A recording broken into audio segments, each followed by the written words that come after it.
Hey guys, welcome back to the channel, Airbrush Express, where I teach you guys how to airbrush. Today, we're going to start off by teaching what you're going to have to get started in airbrushing. There's several things that you're going to need, and let's go over the list. Okay, guys, one of the first things that you want to start off with, you're gonna need is an airbrush. This just happens to be my particular one of mine that I have. It's an Iwata Eclipse, and it's a dual or double action airbrush. And what that means is you push down for air and you pull back for paint. Okay. So I highly recommend you getting a double action airbrush. This is what we're going to be talking about. There's several different ones you can choose from.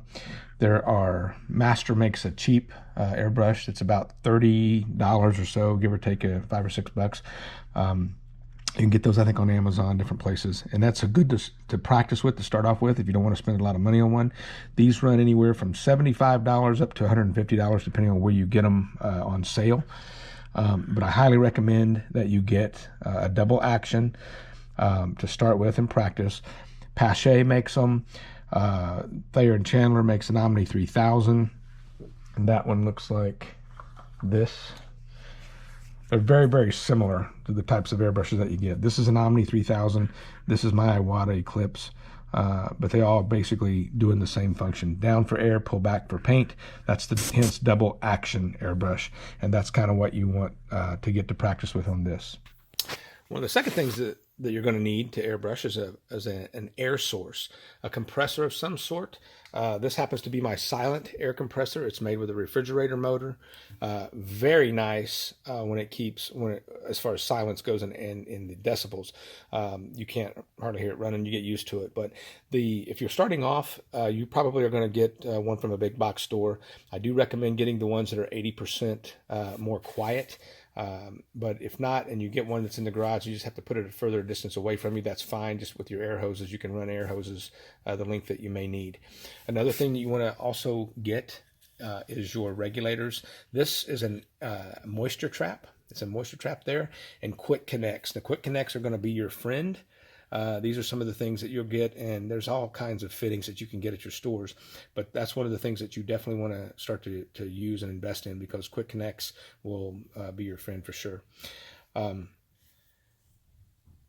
you're first starting off, you don't need a bunch of guns, so I just recommend getting one. But when you connect it, you'll have an air hose. Here's going to be your moisture trap here. This is your regulator, and I usually run it anywhere from 35 to 45, 55 PSI. But you're going to have to, that'll be something that you're going to dial in and fine tune for yourself and what you get used to. Quick connect here for your air hose. The air hose comes up and around. It also comes up to the top.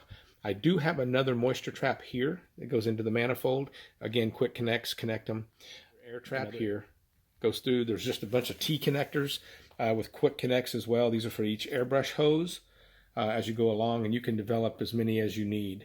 Okay, this just happens to have 2, 4, 6, 8 airbrush lines, but you also have quick connects on the other end of the airbrush hoses. This one in particular will be an Omni 3000. This one here shows you basically the quick connect that you'll have on your airbrush. Okay, like this.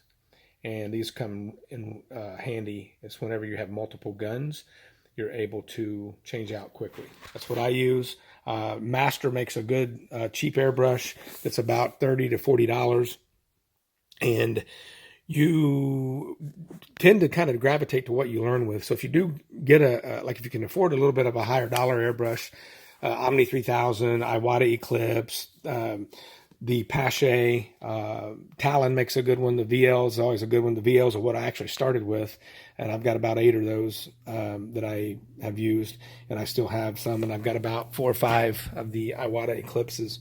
But if you can afford a one that's about $100 to $150, get one of those. This is just basically an airbrush paint holder with multiple guns that are on it.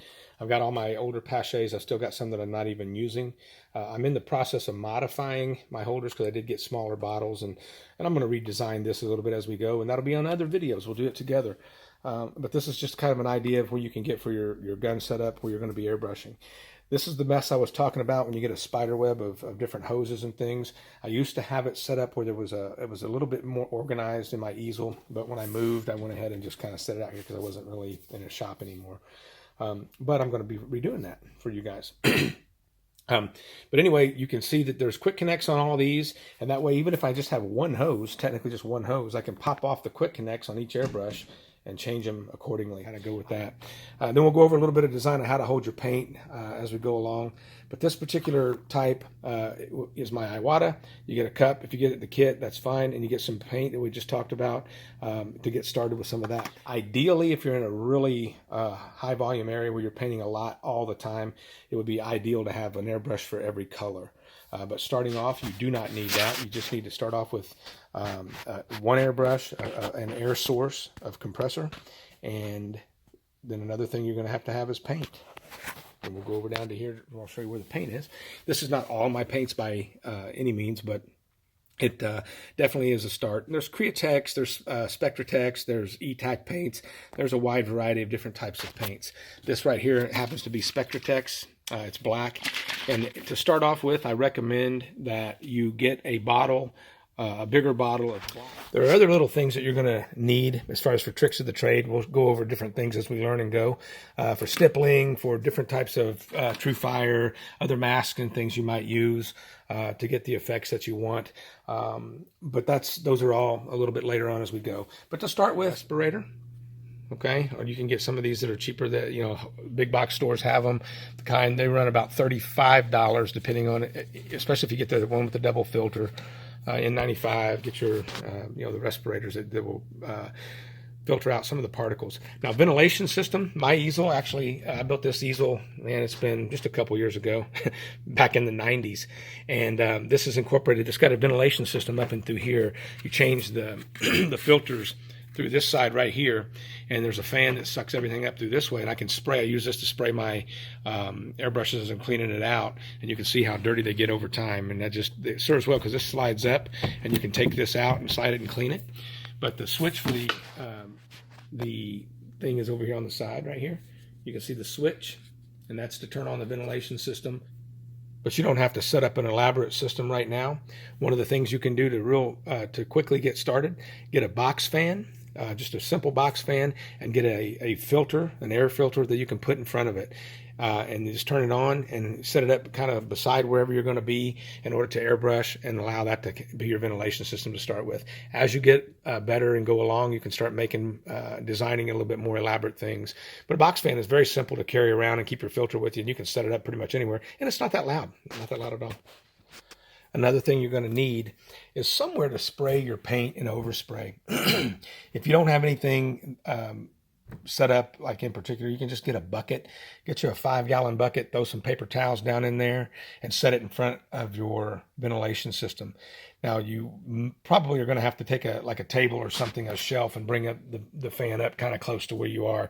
That way you can just reach over, spray it down in the bucket, and it'll catch it through the ventilation. I'll show you that here a little later on. Okay, nothing fancy here, guys, just the paper towel that's clipped up on the board across and clipped on each side, and that gives us a medium to really start practicing and learning the mechanics of the airbrush. On this particular video, we're not going to draw this thing out and make it very lengthy right now to start with. I just want to get it set up with your paint, your bottle, and everything, and we'll get ready, and I'll start showing you some exercises on this paper towel material to get you very used to the airbrush and know exactly how it's going to work. What you want to do is be able to get the feel of this where you're not thinking about pushing down or pulling back for paint. You're just doing it because it becomes literally a part of your hand. This is going to be, there's a learning curve here. But with practice, guys, you're going to get it down, and it's going to be awesome. You guys can do this. It's going to be awesome for you. I'm excited to be able to show you this because it's very, very relaxing, and it's rewarding when you make something to something like this, to where somebody's going to actually pay for that and wear that, and it's pretty exciting. I've done a lot of ball helmets, and it's just neat to look at the kids' faces whenever they get them. One of the things you want to do is basically You get the push down, the double action is push down, pull back for paint. So the exercise you want to start with is just go ahead and start throwing some paint on the paper towels. And at first you may start off, you may push and pull, and you're going to get big old blobs like this. Absolutely acceptable. Don't worry about it. This is part of the learning curve. What you want to start doing now is just get in the habit. Don't use your wrists like this, but use your body to go like this. And you're just going to start pushing down, keep that air on at all times, and just gradually pull back until you get paint, and then push forward. And let your lines come out. You're going to get lines that look like this all over the place. Just start with pull back for paint, push forward, pull back, push forward, pull back, push forward, all the way. Pull back, push forward, all the way each time until you get the habit of when your paint is coming out, going back and forth, okay? The closer you get to the medium, the thinner your line's going to be, but you want to make sure you get in the habit of just pulling back and pushing for paint. Pull back, push forward, pull back, push forward. And that's going to get you the feel of when this paint comes out of your airbrush each and every time. So just kind of keep that in mind as you go along. And then you're going to start doing other little things. And then eventually you're just going to basically know, hey, if I want my line to come out, then I know when to pull back and push forward. And that is a simple exercise just to start throwing paint down to where you're starting to get the mechanics of the airbrush. So it becomes part of your hand. So you're not thinking about pushing for air, pulling back for paint. You're just able to go up and start doing a line that you want to do until you can get what you want your paint to do, okay, as you flow through everything. Another exercise that you can do is little dots. And all you want to do is start off just keeping the air on, finding a point, and then the paper towels, you can follow these little dots that are already there. Put it in there, pull back for paint. Just wherever you want your dots to go. Try to do dots that are actually the same size together as you go along, and then try to do dots that are gradually larger. Okay, and you'll eventually get to where you're able to just put a dot wherever you want it. Okay, and so don't be frustrated if you're just starting off and you're getting bunches of blobs, because eventually you're going to get control to where you're able to put these dots exactly where you want them. All right, you can do big dots, little dots, teeny tiny dots. It's all about just getting control of the airbrush and knowing exactly what's going to happen when you point and start to think about what it is you want to happen, a line or a dot. All right, now the first stroke you're going to start to learn once you get control is called the dagger stroke. The dagger stroke, you know, get a line. I can do a line like this, okay, and that's a line. But I want almost 90, probably 98% of the things in the lines that you do in airbrushing are called the dagger stroke. And the dagger stroke is when it starts off with a line and it gradually tapers to where it gets nice and thin as it goes up. And you're going to do those with, like, you would use those for grass, little grass edges or fill-ins or whatever. But you're going to, anything you do is done with a dagger stroke. Okay, so that's kind of what you're trying to look for. So those are some exercises just to get you started. That's what I actually went over there. You get your black paint, get you some black paint, your airbrush, put it in there, and start making it come out the bottle. Don't be afraid to mess up. Anytime you start it over, I mean, you can get another clean sheet of paper towels and just go up here and start to give your airbrush, start breaking that in, start becoming familiar with what it's going to be doing. Little dots all over the paper. Okay, and lines back and forth, back and forth. Set yourself up a parameter and come in with a couple of lines like this and say, okay, I want my line to come here, and just go back and forth until you're able to control where that line goes and stops. Okay, same thing with dots. Get a circle, try to go around the circle just by filling in little things. Okay, it doesn't matter. Anything that you're trying to do, you're basically going to try to control the lines and dots and things that you're doing, and all of that comes with practice. So get your airbrush, get your paint, and start blowing it onto the paper towels until you're able to get very comfortable with just being able to pick it up and start to know what your line's going to do.